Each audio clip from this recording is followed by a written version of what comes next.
Hello, this is BioGeoterra, and this is World War I in a nutshell. This war was also known as the Great War, or the War to End All Wars. But before we dive into it, we must look at the situation in Europe before the war began, and the tensions that led up to the war.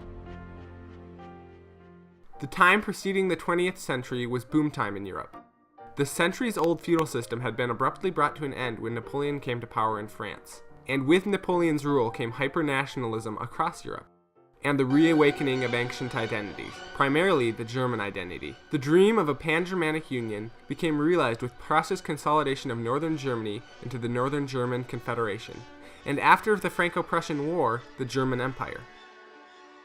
Kaiser Wilhelm I and his grandson, Kaiser Wilhelm II, saw Germany go from a sparsely populated, dysfunctional, and unindustrialized nation to, in the 1970s, Germany became the largest economy in Europe, and its population and organization soon outpaced the United Kingdom. At the same time, countries like Italy were reforming, and old empires like Austria and the Ottomans were fading. In the 19th century, there became a new movement, Pan-Slavism, that birthed new countries such as Bulgaria and Serbia.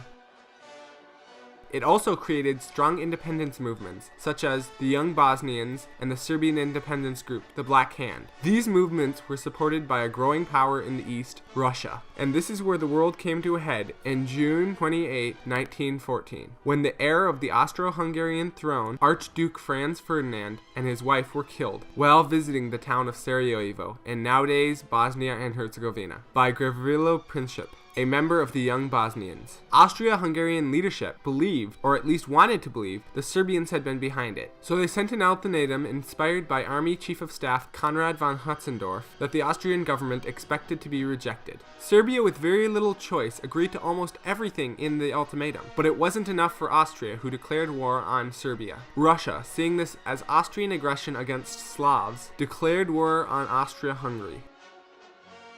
Germany, honoring their mutual defense treaty with Austria-Hungary, declared war on Russia. Also, Germany, knowing that France was getting ready to attack them, preemptively struck, invading through neutral Belgium, in the now infamous plan called the Schlieffen Plan. Subsequently, the United Kingdom stepped in and declared war on Germany. The war had started to take shape, the Allies and the Central Powers. Men started to enlist en masse, and these mostly industrialized armies started to send their tools of war at each other, confident in their own certainty of victory.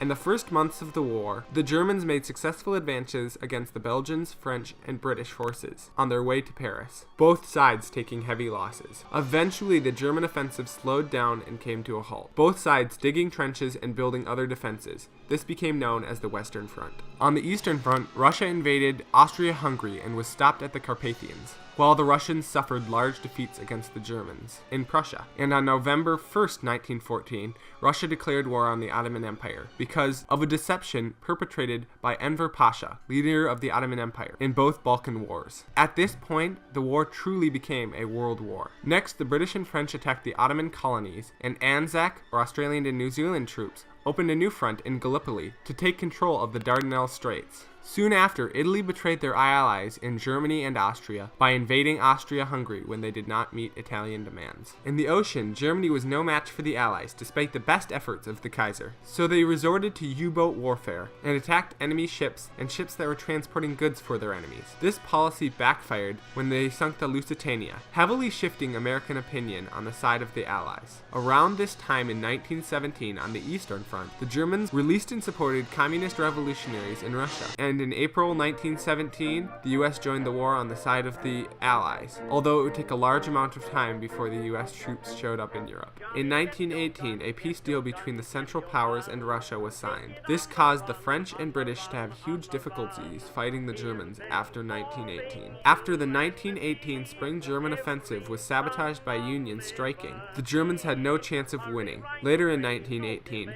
Austria-Hungary, Bulgaria, and the Ottoman Empire were all put out of the war. Germany called for an armistice on the 11th hour of the 11th month of the 11th day, 1918, and it took 6 months to negotiate a peace treaty that ended with the Treaty of Versailles, a widely considered one-sided treaty that put the cost of the war on Germany that many believe contributed to the global Great Depression and the rise of Hitler. The aftermath of the war had a military personnel death count of 11 million people, not to mention the civilian deaths and genocide, such as the Armenian genocide, that as much as 1.5 million people died. Many saw this as the war to end all wars. I can't but help remember the quote, "Those who do not learn from history are doomed to repeat it." This statement still rings true today. This has been BioGeoterra, and until next time, have a great day.